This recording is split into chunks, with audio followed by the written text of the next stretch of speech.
এই শহরের রাস্তায় প্রতিদিন একটা মানুষ চুপচাপ তার জীবনটা টেনে নিয়ে চলে। সে না কোনো হিরো, না কোনো নামকরা ব্যক্তি। সে হলো একজন রিক্সাওয়ালা। তার ঘামের বিনিময়ে আমরা আমাদের গন্তব্যে পৌঁছাই।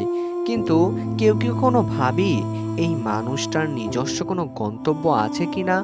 আজকে আমি বলবো তার গল্প, একজন রিক্সাওয়ালার চোখ দিয়ে দেখা পৃথিবীর গল্প, একটা মন, একটা কষ্ট, একটা না বলা জীবন। আমার নাম কেউ জিজ্ঞাসা করে না, তবে সবার চোখে আমি একজন রিক্সাওয়ালা। হয়তো নামটুকু তোমাদের মনে থাকে না, কিন্তু আমি প্রতিদিন শত শত মানুষকে গন্তব্যে পৌঁছে দেই। রোদ, বৃষ্টি, ঝড়, আমি সব কিছু মোকাবেলা করে এগিয়ে যাই শুধু একটা কারণেই, আমাকে বাঁচতে হবে। ভোরের প্রথম আলোটা যখন মাটিতে পড়ে, ঠিক তখনই আমি রিকশার হ্যান্ডেলটা শক্ত করে ধরি। কারণ আমি জানি আজ যদি রিকশা না চালাই, রাতে ঘরে ভাত উঠবে না। এই রিকশাটা শুধু বাহন না, এটা আমার সন্তানের স্কুল ফিস, আমার স্ত্রীর ওষুধের পয়সা, এটা আমার পরিবারের স্বপ্নের চাকা। প্রতিটা দিনই আমি এক একটা মানুষের গল্প বহন করি। কেউ অফিসে দেরি করে, কেউ হসপিটালে যাচ্ছে, কেউ যাচ্ছে প্রিয়জনের কাছে।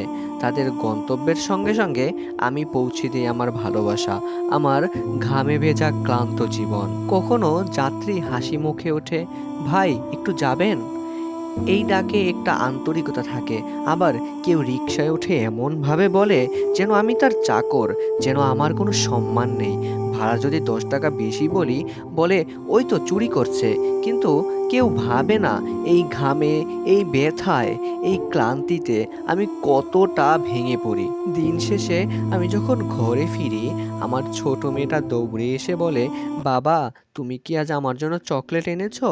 আমার ছেলেটা বই নিয়ে বসে, চোখে অনেক স্বপ্ন।